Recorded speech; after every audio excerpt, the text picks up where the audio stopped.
Hello, എല്ലാവർക്കും നമസ്കാരം. ഞാൻ ഡോക്ടർ ശ്രീദേവി. ഇവിടെ മൈസൂരിലുള്ള All India Institute of Speech and ഹിയറിംഗിൽ ഫാക്കൽറ്റി ആയിട്ട് വർക്ക് ചെയ്യുന്നു. ഈ വീഡിയോയിലൂടെ ഞാൻ നിങ്ങളോട് പറയാൻ ഉദ്ദേശിക്കുന്നത് സാധാരണ കുട്ടികളിൽ കാണുന്ന ഉച്ചാരണത്തിൻ്റെ ദോഷങ്ങളെക്കുറിച്ചാണ്. ഇപ്പം നമുക്കെല്ലാവർക്കും അറിയാം, ഒരു കുഞ്ഞു വീട്ടിൽ ജനിക്കുമ്പോൾ നമുക്കെല്ലാവർക്കും വളരെ സന്തോഷമാണ്. കുട്ടി സംസാരിക്കുന്ന ഇങ്ങനെ കാത്തിരിക്കും.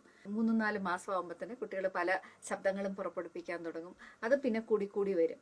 ഇതിന് ബാബ്ലിംഗ് എന്ന് പറയുന്നു. ഒരു വയസ്സാകുമ്പോഴത്തേനും സാധാരണ ഡെവലപ്പ് ചെയ്യുന്ന ഒരു കുട്ടി ചില വാക്കുകളൊക്കെ പറഞ്ഞു തുടങ്ങും. ആദ്യമായിട്ട് ഫസ്റ്റ് വേർഡ്സ് ഒക്കെ തുടങ്ങും. അതായത് അച്ഛ, അമ്മ, ചേട്ടാ, ചേച്ചി അങ്ങനെയൊക്കെ വിളിച്ചു തുടങ്ങും.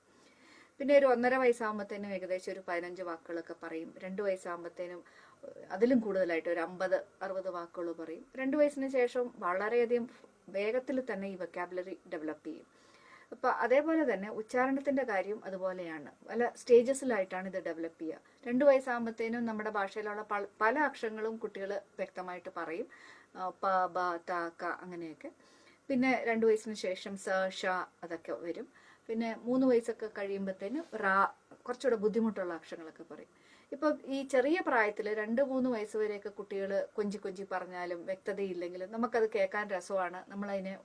അതിനെ കൊണ്ട് നമ്മളത് എന്താ പറയുക, അതൊരു തകരാറാണെന്ന് വിചാരിക്കില്ല. പക്ഷേ നിങ്ങൾ ഓർക്കേണ്ട എന്താണെന്ന് വെച്ചാൽ, ഒരു 4 വയസ്സിന് ശേഷവും കുട്ടികളിൽ ഇങ്ങനത്തെ തകരാറുകളുണ്ടെങ്കിൽ, അതായത് ഒരക്ഷരത്തിന് പകരം വേറൊരു അക്ഷരം പറയുക, ചില അക്ഷരങ്ങൾ വിട്ടുപോവുക, അങ്ങനത്തെയൊക്കെ നിങ്ങൾ ഒബ്സർവ് ചെയ്താൽ തീർച്ചയായിട്ടും നിങ്ങളൊരു സ്പീച്ച് ലാംഗ്വേജ് പെത്തോളജിസ്റ്റിനെ കൺസൾട്ട് ചെയ്യണം.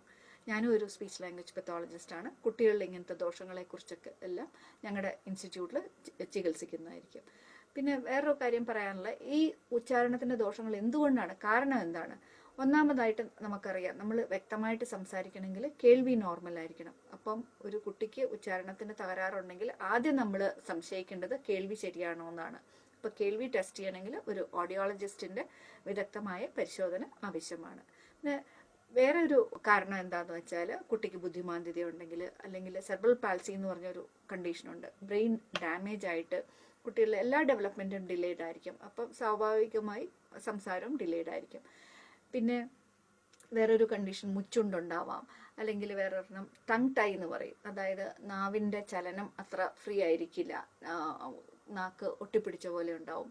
അപ്പം അതിനെ ഒരു ENT ഡോക്ടറെ കാണിക്കണം. അങ്ങനെ പല കാരണങ്ങളും ഉണ്ടാവും. പിന്നെ പല കുട്ടികളിലും ചിലപ്പം ഈ ഒരു കാരണങ്ങളും ഇല്ലാതെ, അതായത് ഹിയറിങ് നോർമലായിരിക്കും, ബുദ്ധിശക്തി നോർമലായിരിക്കും, എന്നാലും ചിലപ്പോൾ ഉച്ചാരണത്തിൻ്റെ തകരാറുകളുണ്ടാവും. അപ്പോൾ അങ്ങനെയുണ്ടെങ്കിലും നിങ്ങൾ കാണിക്കേണ്ടതാണ്.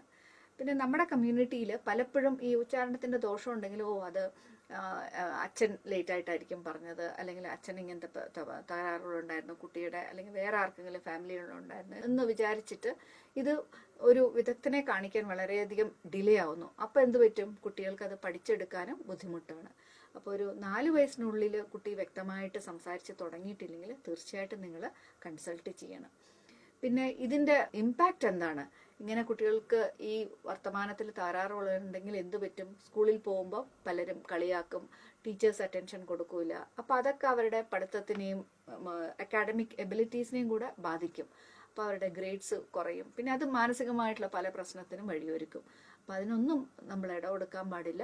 ഇങ്ങനത്തെ സംസാരത്തിൻ്റെ ദോഷങ്ങളുണ്ടെങ്കിൽ തീർച്ചയായിട്ടും ഒരു 4 വയസ്സാകുമ്പോഴും ഉണ്ടെങ്കിൽ തീർച്ചയായിട്ടും കാണിക്കണം അത്. അപ്പോൾ അതാണ് ഞാൻ ഈ വീഡിയോയിലൂടെ പറയാൻ ഉദ്ദേശിക്കുന്നത്. പിന്നെ നിങ്ങൾക്ക് ഞങ്ങളുടെ സ്ഥാപനത്തിന് സമ്പർക്കപ്പെടണമെങ്കിൽ ഈ വീഡിയോയുടെ അവസാനം അതിൻ്റെ അഡ്രസ്സ് എല്ലാം കൊടുത്തിട്ടുണ്ട്. തീർച്ചയായിട്ടും നിങ്ങൾക്കല്ല, നിങ്ങളുടെ അറിവിലുള്ള ആർക്കെങ്കിലും ഇങ്ങനത്തെ പ്രോബ്ലം ഉണ്ടെങ്കിൽ അവർക്ക് ഞങ്ങളുടെ അഡ്രസ്സ് കൊടുക്കുക. നിങ്ങൾ ഫോണിൽ കോൺടാക്ട് ചെയ്താൽ മതി. ഞങ്ങൾക്കിപ്പോൾ ഈ കോവിഡിൻ്റെ സിറ്റുവേഷൻ ആയതുകൊണ്ട് ടെലി സെഷൻസ്, ടെലി തെറപ്പി എല്ലാം അങ്ങനത്തെ സൗകര്യങ്ങളുണ്ട്. ഇപ്പം ഈ കോവിഡ് മാറിയാലും അങ്ങനത്തെ ടെലി സെഷൻസിനൊക്കെ ഉള്ള പ്രത്യേക ഒരു ഡിപ്പാർട്ട്മെൻറ്റ് തന്നെയുണ്ട് ഞങ്ങളുടെ സ്ഥാപനത്തിൽ. അതുകൊണ്ട് ദയവ് ചെയ്ത് ഇങ്ങനത്തെ ആർക്കെങ്കിലും പ്രോബ്ലം ഉണ്ടെങ്കിൽ നിങ്ങൾ കോൺടാക്ട് ചെയ്യുക. ഓക്കെ, ഈ വീഡിയോ കണ്ടതിന് നന്ദി, നമസ്കാരം.